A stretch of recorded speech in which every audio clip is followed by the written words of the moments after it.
আসসালামু আলাইকুম রহমতুল্লাহি ওয়া বারাকাতুহু। প্রিয় শিক্ষার্থীরা, আশা করি তোমরা ভালো আছো। আজকের ক্লাসে আমরা মাদি তামান্নাই নিয়ে আলোচনা করব। মাদি তামান্নাইটা কি? মাদি তামান্নাই হলো যে ফাইল দ্বারা অতীতকালে কোনো কাজ করা বা হওয়ার ব্যাপারে আকাঙ্ক্ষা বোঝায়, সেটা হলো মাদি তামান্নাই। দেখো, মাদি তামান্নাই এটা হলো অতীতকাল, আকাঙ্ক্ষা সূচক অতীতকাল।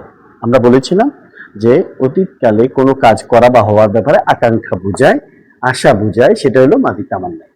এটাকে আমরা দুই ভাগে ভাগ করতে পারি, অন্যান্যগুলোর মতো ইসবাত এবং নাফি, হ্যাবাচক নাবাচক।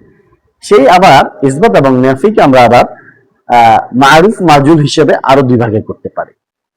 কি মারুফ মাজুল? মারুফ হলো যার ফাইল বা কর্তা জানা আছে, সেটা হলো মারুফ। আর মাজুল হলো যার ফাইল বা কর্তা জানা নাই, সেটা কি? সেটা হলো মাজহুল। আমরা তাহলে উদাহরণে চলে যাই। দেখো, লাইতামা নাসারা, আমরা বলেছিলাম মুতলাকের যে সিগা, প্রথম যে সিগা, সেটার আগে যদি আমরা লাইতামা যুক্ত করে দিই, লাইতামা যুক্ত করে দিই, তাহলে আমার কি মাদি তামান্নাই মারুফ গঠিত হয়। ইসবাত হলে মাদি তামান্নাই মারুফ গঠিত হয়। এখন এই তামান্নার অর্থ কেমন হতে পারে? এটার অর্থ হয়, হায় যদি সে একজন পুরুষ সাহায্য করত, হায় যদি সে একজন পুরুষ খাইতো, হায় যদি সে একজন পুরুষ লিখতো, হায় যদি সে একজন পুরুষ পড়াশোনা করত। মানে অতীতকালের ব্যাপারে আকাঙ্ক্ষা প্রকাশ করে। দেখো, এটাকে আমরা ইসবাতে দেখি। লাইতামা নাসারা, এটা হলো হ্যাঁ বাচক। এবারে লাইতামা মা নাসারা, এটা হলো নাফি না বাচক। হায় যদি সে একজন পুরুষ সাহায্য না করত, অর্থ হয় কি? হায় যদি সে একজন পুরুষ সাহায্য না করত। এটা হচ্ছে হায় যদি সে একজন পুরুষ সাহায্য করত, এটা হলো না করত। এবার আসো, আমরা এই যে দুইটা দেখেছি, এটা কি মারুফের অন্তর্ভুক্ত, আমরা তার ফাইল বা কর্তাকে জানি, কিন্তু মাজহুল আমরা কিভাবে এর অর্থ করব? দেখো, লাইতামা নুসিরা, লাইতামামা নুসিরা, উপরেরটা হলো ইসবাত, নিচেরটা হলো নাফি। এখন দুইটাই মাজহুল, লাইতামা নুসিরা, লাইতামামা নুসিরা। মাজহুলের অর্থ আমরা কিভাবে করতে পারি? মাজহুলের অর্থ হলো, হায় যদি সে একজন পুরুষ সাহায্যকৃত হতো, অথবা আমরা বলতে পারি হায় যদি তাকে সাহায্য করা হতো।